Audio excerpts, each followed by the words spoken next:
வணக்கம். 7 மணி செய்திகளை வழங்குவது நான் ஸ்ரீராம். முதலில் இந்த நேரத்திற்கான தலைப்புச் செய்திகளை பார்க்கலாம்.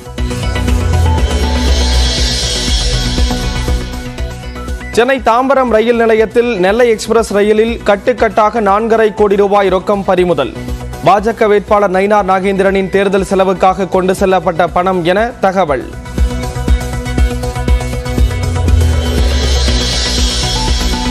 பாஜகவில் இணைந்தால் ஊழல் கரை படிந்தவர்கள் சுத்தமாகி விடுவதாக முதலமைச்சர் மு.க. ஸ்டாலின் விமர்சனம்.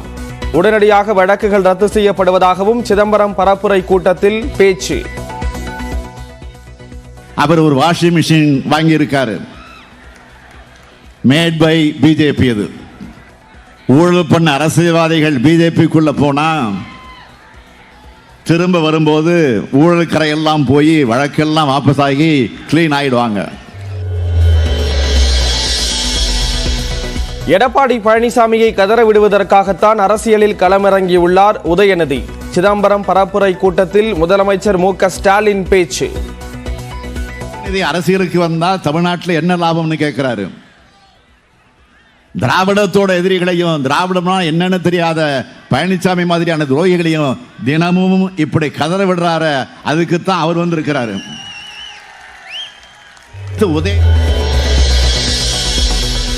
அதிமுக ஆட்சியில் என்னென்ன சீர்கேடுகள் நடந்தது என பட்டியலிட முடியுமா என மு.க. ஸ்டாலினுக்கு எடப்பாடி பழனிசாமி கேள்வி.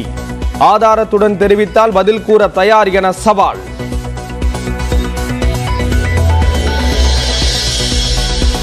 முஸ்லிம் லீக் இடதுசாரிகளின் சிந்தனைகளுடன் காங்கிரஸ் தேர்தல் அறிக்கை இருப்பதாக பிரதமர் மோடி விமர்சனம். காங்கிரஸ் கட்சிக்கென கொள்கை இல்லை என்றும் காட்டம்.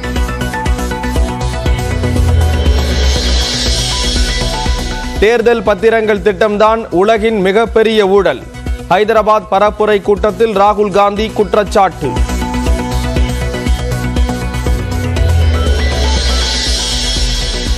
பாஜக தேசிய தலைவர் ஜே.பி. நட்டாவின் திருச்சி பேரணிக்கு அனுமதி மறுப்பு. தடையை மீறி பேரணியை நடத்த பாஜக தரப்பு உறுதி.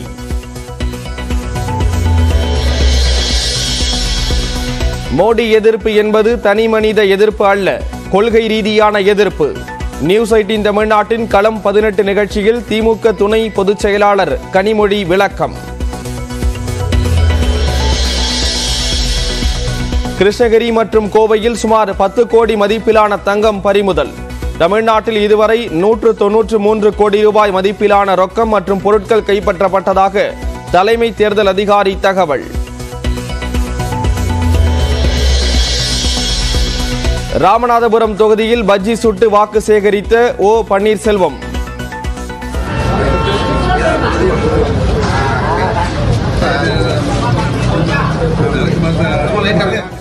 சேலத்தில் கரும்புச்சாறு பிடிந்து கொடுத்த பாமக வேட்பாளர். விராலிமலையில் அதிமுக வேட்பாளர் கும்மி ஆட்டம்.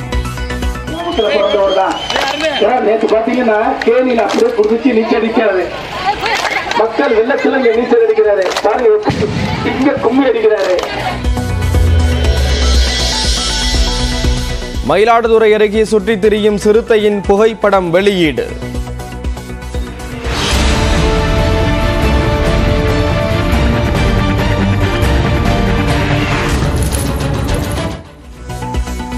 மோப்ப நாய்களை கொண்டு சிறுத்தையை தேடும் பணி தீவிரம்.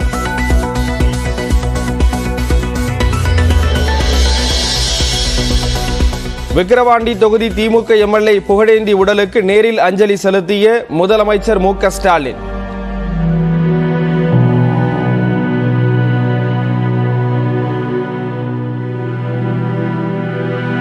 சொந்த ஊரில் இன்று காலை நடைபெறுகிறது இறுதிச் சடங்கு.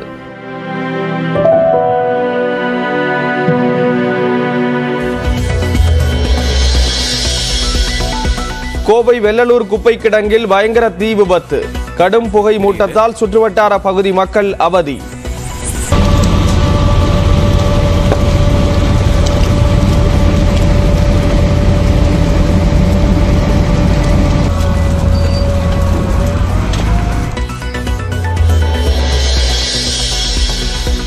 திருப்பூர் மாவட்டம் பல்லடம் அருகே பிஏபி வாய்க்காலில் குளிக்க சென்ற 3 பேர் நீரில் மூழ்கி பலி. பல மணி நேர தேடுதலுக்கு பின்னர் உடல்களை மீட்ட தீயணைப்பு துறையினர்.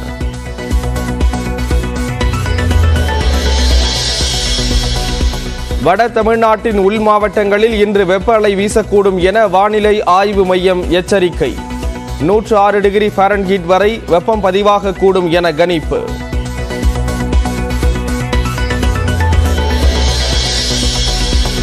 கர்நாடகாவில் மதுரம்மா தேவி கோயில் திருவிழாவில் 120 அடி உயர தேர் கவிழ்ந்து விபத்து.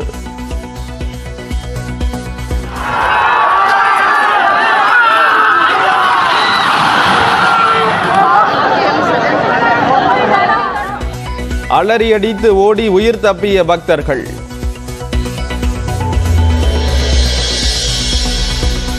ஐபிஎல் போட்டியில் பெங்களூரு அணியை வீழ்த்திய ராஜஸ்தான் ராயல்ஸ். ஜோஸ் பட்லரின் அதிரடி சதத்தால் தொடர்ந்து 4வது வெற்றி.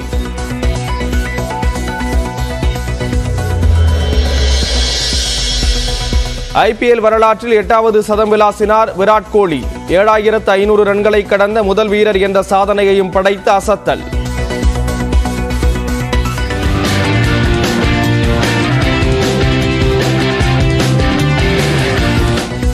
சென்னை தாம்பரத்தில் உரிய ஆவணங்கள் இன்றி நெல்லை விரைவு ரயிலில் கொண்டு செல்லப்பட்ட சுமார் 4 கோடி ரூபாய் பணத்தை தேர்தல் பறக்கும் படையினர் பறிமுதல் செய்தனர். சென்னையிலிருந்து நேற்றிரவு நெல்லை விரைவு ரயிலில் கட்டுக்கட்டாக பணம் கொண்டு செல்லப்படுவதாக தேர்தல் பறக்கும் படையினருக்கு ரகசிய தகவல் கிடைத்துள்ளது. அதன் அடிப்படையில் தாம்பரம் ரயில் நிலையத்தில் நெல்லை விரைவு ரயிலில் தேர்தல் பறக்கும் படையினர் சோதனை மேற்கொண்டனர். அப்போது கொளத்தூர் திருவிக நகரைச் சேர்ந்த சதீஷ், அவரது சகோதரர் நவீன் மற்றும் ஸ்ரீவைகுண்டத்தைச் சேர்ந்த பெருமாள் ஆகிய 3 பேர் கொண்டு சென்ற பைகளில் கட்டுக்கட்டாக பணம் இருந்தது கண்டுபிடிக்கப்பட்டது. இதனையடுத்து உரிய ஆவணங்களின்றி கொண்டு செல்லப்பட்ட 3,99,00,000 ரூபாய் பணத்தை அதிகாரிகள் பறிமுதல் செய்தனர். மேலும் வாக்காளர்களுக்கு சட்டவிரோதமாக பணம் கொடுக்க முயன்றதாக கூறி 3 பேர் மீதும் வழக்கு பதிவு செய்யப்பட்டுள்ளது. பணம் கொண்டு செல்லப்பட்டவர்களில் ஒருவர் திருநெல்வேலி பாஜக வேட்பாளர் நயினார் நாகேந்திரனின் உறவினர் என்பதால் அவருக்காக தேர்தலில் செலவு செய்ய இப்பணம் கொண்டு செல்லப்பட்டதா என விசாரணை நடைபெறுகிறது.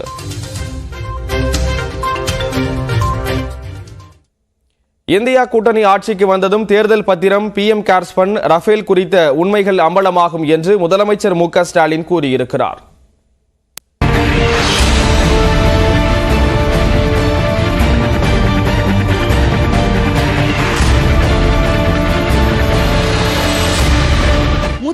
கருணாநிதி ஸ்டாலின். சிதம்பரம் சிலுவைபுரத்தில் நடந்த பிரம்மாண்ட பொதுக்கூட்டத்தில் சிதம்பரம் மக்களவை தொகுதி விசிக வேட்பாளர் திருமாவளவன் மற்றும் மயிலாடுதுறை காங்கிரஸ் வேட்பாளர் சுதாவை ஆதரித்து பரப்புரை மேற்கொண்டார். அப்போது தமிழ்நாட்டில் உள்ள 69% இடஒதுக்கீடு பாஜகவின் கண்களை உறுத்துவதாக கூறினார். இதெல்லாம் பாஜகவோட கண்ணை உறுத்துது. இந்த வேலைக்கு இவங்க எல்லாம் இடஒதுக்கீடுனால வந்துடுறாங்களன்னு நினைக்கிறாங்க. எரியுதடி மாலா, ஃபேனை போடு அப்படின்னு கதறுவாங்க. ஊழல்வாதிகளை வெள்ளையடிக்க பிரதமர் மோடி புதிதாக வாஷிங் மெஷின் வாங்கியிருப்பதாகவும் முதலமைச்சர் சாடினார். அவர் ஒரு வாஷிங் மிஷின் வாங்கியிருக்காரு. Made by BJP. அது made in India, made in Japan சொல்றோம்ல, அந்த மாதிரி அந்த வாஷிங் மிஷினுக்கு பேரு made by BJP, made in BJP. அந்த வாஷிங் மிஷின் மூலமாக ஊழல் பண்ண அரசியல்வாதிகள் பிஜேபிக்குள்ள போனா திரும்ப வரும்போது ஊழல் கரையெல்லாம் போய் வழக்கெல்லாம் வாபஸ் ஆகி கிளீன் ஆயிடுவாங்க. ஜூன் மாதத்தில் இந்தியா கூட்டணி ஆட்சி அமைக்கும் போது தேர்தல் பத்திரங்கள், PM கேர்ஸ், ரஃபேல் குறித்த ஊழல் குற்றச்சாட்டுகளின் உண்மை வெளிவரும் என குறிப்பிட்ட முதலமைச்சர், சமூக நீதிக்கு வரும் ஆபத்தை மக்கள் உணர்ந்துவிடக் கூடாது என்பதற்காகத்தான் ஊழல், குடும்ப அரசியல், கச்சத்தீவு என திசை திருப்பி வருவதாகவும் விமர்சித்தார். சட்டமன்ற தேர்தல் வரட்டும், அதிமுக வென்ற தொகுதிகளையும் சேர்த்து திமுக வெல்லும் என்று முதலமைச்சர் மு.க. ஸ்டாலின் சூளுரைத்தார். இன்னும் 24 அமாவாசை தான் இருக்கு பாருங்கன்னு ஏதோ உளறிட்டு இருக்காரு. தினமும் காலையில் எழுந்ததும் இன்னும் சட்டமன்ற தேர்தலுக்கு எத்தனை அமாவாசை இருக்குன்னு கணக்கு போட்டுக்கிட்டு இருக்கோம். அரசியல் அமாவாசை தான் பழனிசாமி. தன்னை சுத்தி இருந்த அத்தனை பேரையும் முதலிலே குத்தின அரசியல் அமாவாசை பழனிசாமி அவர்களை சட்டமன்ற தேர்தல் வரட்டும், அதிமுக இருக்கக்கூடிய தொகுதிகளையும் சேர்த்து திமுக பறிக்கும், இது உறுதி. எடப்பாடி பழனிசாமியை கதற விடுவதற்காகத்தான் உதயநிதி ஸ்டாலின் அரசியலில் களமிறங்கி உள்ளதாகவும் முதலமைச்சர் கூறினார். உதயநிதி அரசியலுக்கு வந்தா தமிழ்நாட்டில் என்ன லாபம்னு கேட்கிறாரு. திராவிடத்தோட எதிரிகளையும், திராவிடம்னா என்னன்னு தெரியாத பழனிசாமி மாதிரியான துரோகிகளையும் தினமும் இப்படி கதற விடுறாரு. அதுக்குத்தான் அவர் வந்திருக்கிறாரு. தொடர்ந்து பேசிய அவர் பாஜகவின் பி டீமாக அதிமுக மாறியிருப்பதாகவும் கூறினார்.